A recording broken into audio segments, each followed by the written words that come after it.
Hello दोस्तों, welcome to my YouTube channel. दोस्तों, आप सभी जानते हैं आईसीएआर की हम ये सीरीज़ कर रहे हैं जिसमें हम टेक्नीशियन के साइंस के क्वेश्चन करने वाले हैं। तो स्पेशल साइंस डोज में आपका स्वागत है।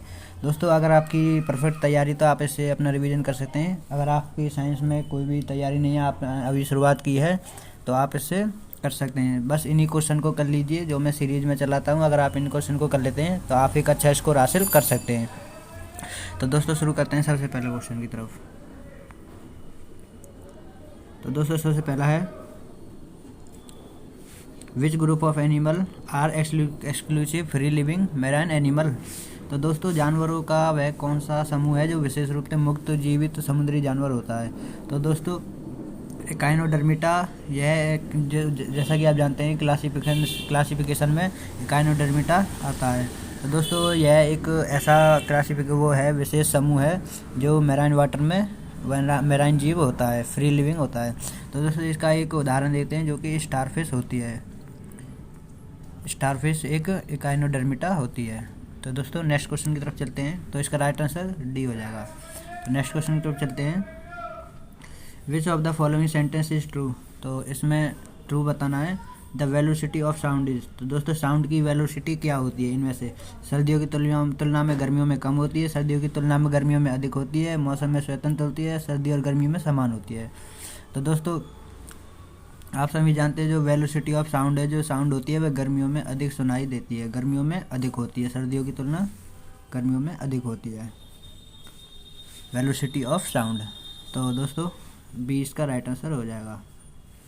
नेक्स्ट क्वेश्चन है, according to Newlands law of octave how many element exist in nature. तो ऑक्टेव, न्यूलैंड के ऑक्टेव जो फॉर्मूला है, जो ऑक्टेव लॉ है, उसके अनुसार नेचर में कितने एलिमेंट एग्जिस्ट करते हैं। तो दोस्तों, इसका आंसर सी हो जाएगा, ऑप्शन नंबर सी। दोस्तों, उन्होंने अपनी ये एटॉमिक मास के इंक्रीजिंग ऑर्डर के उसमें अपनी ये ऑक्टेव की लॉ कार्य करता है। तो चढ़ते हुए क्रम में, एटॉमिक मास के चढ़ते हुए क्रम में उन्होंने अपनी सारणी लगाई थी। तो सी इसका राइट आंसर हो जाएगा। तो चलते हैं नेक्स्ट क्वेश्चन की तरफ। If a ball is a thrown vertically upward with a velocity of 40 mm, then what the will be the magnitude of displacement. दोस्तों, यदि एक गेंद को 40 मीटर सेकंड के वेग से ऊर्ध्वाधर ऊपर की ओर फेंका जाता है तो 6 सेकंड में इसके विस्थापन परिवहन क्या होगा। तो दोस्तों, इसका आंसर ए हो जाएगा, क्योंकि दोस्तों इसका हम देखते हैं तो टाइम हम 6 सेकंड है, यहाँ लिख लेता हूँ, टाइम 6 सेकंड है और ग्रेविटी इसमें 10 है। हमें ग्रेविटी 10 लेनी है, यहाँ पे दिया हुआ है, जी का मान हमें 10 लेना है। तो 6 × 10, तो दोस्तों 60 इसका आंसर हो जाएगा। वेलोसिटी इसकी ऊपर जाके 0 हो जाएगी, क्योंकि अंत में एक फाइनल पोजीशन पे जाके 0 हो जाती है, तो वेलोसिटी को हम नहीं लेंगे। तो ए इसका राइट आंसर हो जाएगा। नेक्स्ट क्वेश्चन है, the universal nature oxygen is plant is. The universal nature oxygen of plant is. पौधों का सार्वभौमिक प्राकृतिक ऑक्सीजन क्या है। तो दोस्तों, पौधों का सार्वभौमिक ऑक्सीजन IA होता है। तो दोस्तों, ऑप्शन नंबर सी इसका राइट आंसर रहेगा। दोस्तों, यह एक हार्मोन होता है जो ऑक्सीजन का होता है, यूनिवर्सल प्राकृतिक ऑक्सीजन हार्मोन होता है। तो दोस्तों, सी इसका राइट आंसर हो जाएगा। नेक्स्ट क्वेश्चन है, which of the following can undergo sublimation. दोस्तों, सब्लिमेशन क्या प्रोसेस होती है। दोस्तों, अगर कोई चीज़ ठोस है, यह चीज़ ठोस है, अगर हम इसको गर्म करते हैं तो यह डायरेक्ट वाष्प में बन जाता है, तो यह सब्लिमेशन प्रक्रिया कहलाती है। दोस्तों, कोई भी ठोस चीज़ अगर तरल में ना होकर सीधे वाष्प में बन जाए तो उसे सब्लिमेशन प्रक्रिया कहते हैं। तो इसका एक आंसर अमोनियम क्लोराइड हो जाएगा। दोस्तों, इसका आप आंसर एक कपूर ले सकते हैं। कपूर, दोस्तों कपूर एक ऐसा है, अगर हम उसे गर्म करते हैं, हीट पहुंचाते हैं, तो वह सीधे वाष्प में परिवर्तन हो जाता है। तो ऑप्शन नंबर डी इसका राइट आंसर हो जाएगा। नेक्स्ट क्वेश्चन है, definition of force can be started from. तो दोस्तों, फोर्स की डेफिनेशन इसमें बतानी है। तो इसमें हिंदी में भी देख लेते हैं। बल की परिभाषा से कहा जाता है न्यूटन के गति का दूसरा नियम। दोस्तों फोर्स का आप सभी जानते हैं, फोर्स का न्यूटन का लॉ होता है F=ma। फोर्स का लॉ होता है F=ma, जहाँ पे m हमारा मास है, a हमारा एक्सीलरेशन है, तो यह होता है। तो इसका ऑप्शन नंबर 20 का राइट आंसर हो जाएगा। नेक्स्ट क्वेश्चन है which of the following has low resistivity. दोस्तों रेजिस्टिविटी वो होती है जो किसी भी चालक की रोग प्रतिरोधकता, मतलब उसकी करंट की धारा को कितना रोक रही है, उसकी क्षमता को प्रदर्शित करता है, कितना उसकी रेजिस्टिविटी को दिखाता है, तो वही रेजिस्टिविटी होती है, प्रतिरोधकता होती है। तो इसमें सबसे कम किसकी है, निक्रोम की। दोस्तों गिलास में आप सभी जानते हैं इनमें बहुत कम मात्रा में वो होता है, करंट फ्लो होता है, तो निक्रोम की होती है। नेक्स्ट क्वेश्चन है which of the following animal can exchange it's sex. तो दोस्तों ऐसा कौन सा एनिमल है जो अपने जानवर अपना लिंग को चेंज कर सकता है, तो घोंगा इसका राइट आंसर हो जाएगा, जो कि हम स्नेल कहते हैं, वह अपने लिंग को परिवर्तन कर सकता है। तो ऑप्शन नंबर डी इसका राइट आंसर हो जाएगा। नेक्स्ट क्वेश्चन है when the electricity is passes through an aqua solution of sodium chloride, तो इस डिकम्पोज टू फॉर्म। दोस्तों जब किसी धारा को, किसी इलेक्ट्रिसिटी को एक्वा सॉल्यूशन, सोडियम क्लोराइड के एक्वा सॉल्यूशन से गुजारा जाता है, तो उससे डिकम्पोज होकर हमें क्या मिलता है, तो दोस्तों इसका राइट आंसर है NaOH + H2 + Cl2। दोस्तों ऑप्शन नंबर ए इसका राइट आंसर हो जाएगा। नेक्स्ट क्वेश्चन है एक आदमी ज़मीन से 25 किलो का सामान उठाता है, उसे ज़मीन से 2.5 मीटर ऊपर रखता है। यदि जी का मान है तो उसके द्वारा सामान किए गए कार्य का क्या होगा। दोस्तों कार्य का आप सभी जानते हैं 25 × 2.5 × 10, तो 625 इसका 625 जूल इसका राइट आंसर हो जाएगा। तो ऑप्शन नंबर सी इसका राइट आंसर है। नेक्स्ट क्वेश्चन है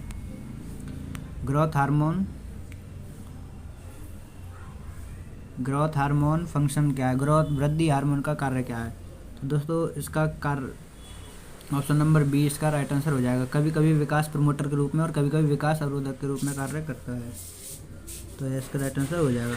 sometime as a growth promoter and sometime as a growth inhibitor, तो ऑप्शन नंबर बी इसका राइट आंसर हो जाएगा। तो नेक्स्ट क्वेश्चन है which permanent tissue make a plant hard और स्टिफ। ऐसा कौन सा स्थायी ऊतक है जो पौधों को कठोर और स्टिफ बनाता है। तो दोस्तों आप सभी जानते हैं कि पौधे में हार्मोन होते हैं, टिश्यू होते हैं जो कि इसे कठोर बनाते हैं, उसका नाम होता है स्क्लेरेनकेमा। तो दोस्तों ऑप्शन नंबर 20 का राइट आंसर हो जाएगा। स्क्लेरेनकेमा यह इसको हार्ड बनाता है। नेक्स्ट क्वेश्चन है ए साउंड ऑफ सिंगल फ्रीक्वेंसी। दोस्तों एकल अवधि की ध्वनि क्या कहलाती है। तो दोस्तों जिसमें खाली एक ही अवधि हो उसे हम टोन कहते हैं, सिंगल फ्रीक्वेंसी हो, ज़्यादा फ्रीक्वेंसी न हो, उसे हम टोन कहते हैं। ऑप्शन नंबर सी इसका राइट आंसर हो जाएगा। नेक्स्ट क्वेश्चन है which of the following salt in acidic in nature. तो दोस्तों ऐसा इनमें से कौन सा ऑप्शन बताना है आपको आंसर करके जो नेचर में एसिडिक होता है। तो दोस्तों मैग्नीशियम सल्फेट इसका राइट आंसर हो जाएगा। Magnesium sulphate. दोस्तों मैग्नीशियम सल्फेट का फार्मूला MgSO4, यह एसिडिक नेचर में होता है, तो ऑप्शन नंबर डी इसका राइट आंसर हो जाएगा। नेक्स्ट क्वेश्चन है if the current through a wire and E is the charge of electron then the number of the electron. दोस्तों नंबर ऑफ द इलेक्ट्रॉन बताने के लिए हमारा एक फार्मूला होता है जो कि IT/E होता है। दोस्तों ई हमारा यहाँ पे चार्ज होता है, ई का मतलब यहाँ पे चार्ज है, ई का मतलब चार्ज है, तो ऑप्शन नंबर सी इसका राइट आंसर हो जाएगा। नेक्स्ट क्वेश्चन है essential organ in a flower for reproduction are. तो दोस्तों जो फ्लावर होते हैं उनमें कौन से जो ज़रूरी ऑर्गन होते हैं जो उसे रिप्रोडक्शन में हेल्प करते हैं। तो दोस्तों स्टेमन एंड पिस्टिल, दोस्तों यह इसमें बेहद ज़रूरी होते हैं, इन्हीं से इनका रिप्रोडक्शन होता है, तो ऑप्शन नंबर 20 का राइट आंसर हो जाएगा। दोस्तों हिंदी में इसे पुंकेसर और स्त्रीकेसर कहा जाता है, तो ये इसका राइट आंसर हो जाएगा। यहाँ देते हैं पुंकेसर और स्त्रीकेसर। नेक्स्ट क्वेश्चन है energy store in a dry cell is form. दोस्तों ड्राई सेल में जो एनर्जी होती है वो किस में होती है, आप सभी जानते हैं। ड्राई सेल में एनर्जी केमिकल एनर्जी होती है, रासायनिक ऊर्जा होती है। तो एक स्केल में रासायनिक ऊर्जा स्टोर होती है। तो ऑप्शन नंबर डी इसका राइट आंसर हो जाएगा। नेक्स्ट क्वेश्चन है 1 वाट किसके बराबर होता है। तो दोस्तों 1 वाट हमेशा 1 जूल, दोस्तों शायद इसमें ऑप्शन नहीं दिया है, मैं बता देता हूँ। 1 जूल सेकंड होता है, 1 जूल सेकंड पर सेकंड होता है। ये रहा दोस्तों ऑप्शन नंबर डी दे रखा है, ये इसका राइट आंसर हो जाएगा। 1 जूल पर सेकंड होता है, तो ऑप्शन नंबर डी इसका राइट आंसर है। नेक्स्ट क्वेश्चन है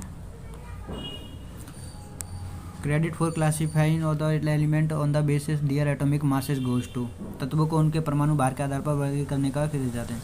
तो दोस्तों तत्वों को उनके परमाणु भार पर करने का श्रेय मेंडलीव को जाता है, जिनका नाम डिमित्री मेंडलीव है। तो ऑप्शन नंबर ए इसका राइट आंसर हो जाएगा। नेक्स्ट क्वेश्चन है दोस्तों, आपको बैकग्राउंड में कुछ आवाज़ें आ रही होंगी जिससे डिस्टरबेंस हो रही होगी, तो उनके लिए मैं माफ़ी चाहता हूँ। आज एडजस्ट कर लें दोस्तों प्लीज़। तो अगर आपको ये वीडियो ये पसंद आ रही है तो इसे लाइक करते रहें और पूरा अंत तक देखते रहें। तो दोस्तों नेक्स्ट क्वेश्चन की तरफ चलते हैं। What will be the force of attraction between 2 bodies weight 20 kilogram. दोस्तों 2 बॉडीज हैं, एक 20 किलो की है, एक 50 किलो की है। तो इसके 20 का फोर्स ऑफ अट्रैक्शन बताना है। तो दोस्तों उनका फोर्स ऑफ अट्रैक्शन 166.75 × 10⁻⁻10 न्यूटन हो जाएगा। तो ऑप्शन नंबर 20 का राइट आंसर हो जाएगा। नेक्स्ट क्वेश्चन है tendency of undisturb object to stay at rest keep moving with the same velocity call. अबाधित वस्तुओं की ब्रह्मावस्था रहने या समान वेग से गतिमान रहने की प्रवृत्ति क्या कहलाती है। तो दोस्तों आप सभी जानते हैं जब कोई वस्तु मोशन में होती है तो वह मोशन में ही चलती रहती है जब तक उस पर कोई भारी बल ना लगाया जाए, या फिर वस्तु अगर विराम अवस्था में है तो वह विराम में ही रहेगी तब तक उस पर भारी कोई बल ना लगाया जाए। तो यह किसका नियम कहलाता है, यह इनर्शिया का नियम कहलाता है, जो कि न्यूटन का फर्स्ट लॉ होता है। न्यूटन का फर्स्ट लॉ इनर्शिया कहलाता है, जिसे जड़त्व भी कहा जाता है। नेक्स्ट क्वेश्चन है which of the following metal does not react with the cold और हॉट वाटर। तो निम्न में से ऐसी कौन सी धातु है जो ठंडे या गर्म पानी के साथ प्रतिक्रिया नहीं करती। तो दोस्तों एल्यूमिनियम एक ऐसी धातु है जो ठंडे या गर्म पानी के साथ प्रतिक्रिया नहीं करती है। ऑप्शन नंबर डी इसका राइट आंसर हो जाएगा। नेक्स्ट क्वेश्चन है which of the following allow with special colour depending on the name of gas in fluorescent tube. दोस्तों फ्लोरोसेंट ट्यूब में गैस के नाम के आधार पर निम्न में से कौन सी विशेष रंग के साथ अलग करता है। तो दोस्तों विशेष रंग के साथ प्लाज्मा करता है। प्लाज्मा आप सभी जानते हैं यस स्टेट होती हैं, जो कि ये चौथी स्टेट है। दोस्तों बॉस आइंस्टीन कंडेंसेट यह 5th स्टेट कहलाती है। तो नेक्स्ट क्वेश्चन है metal are placed on which side और द मीडियम टेबल।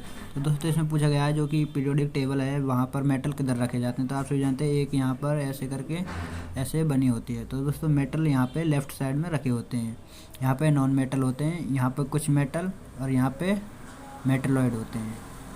मेटल और नॉन मेटल मिक्स होते हैं। तो इस तरीका से दोस्तों लेफ़्ट साइड में हमारे नॉन मेटल होते हैं, सॉरी दोस्तों मेटल होते हैं। तो ऑप्शन नंबर डी इसका राइट आंसर हो जाएगा। तो दोस्तों हमारे 25 क्वेश्चन ख़त्म होते हैं। दोस्तों अगर आपको ये वीडियो पसंद आ रही है तो इसे प्लीज़ लाइक करते रहें और अब बाकी दोस्तों के साथ शेयर करते रहें और हमें सपोर्ट करते रहें, ताकि हम आगे और भी अच्छी तरह क्वेश्चन ला सकें और भी अच्छी तरह एक्सप्लेन कर सकें और आपको वीडियो देते रहें। और मैं आपको दावा करता हूँ अगर आप इन क्वेश्चन को अच्छी तरह से कर लेते हैं तो आपके एग्ज़ाम में अच्छे नंबर आ सकते हैं। तो दोस्तों साइंस के इस बैच को देखने के लिए आपका बहुत बहुत धन्यवाद। Thank you.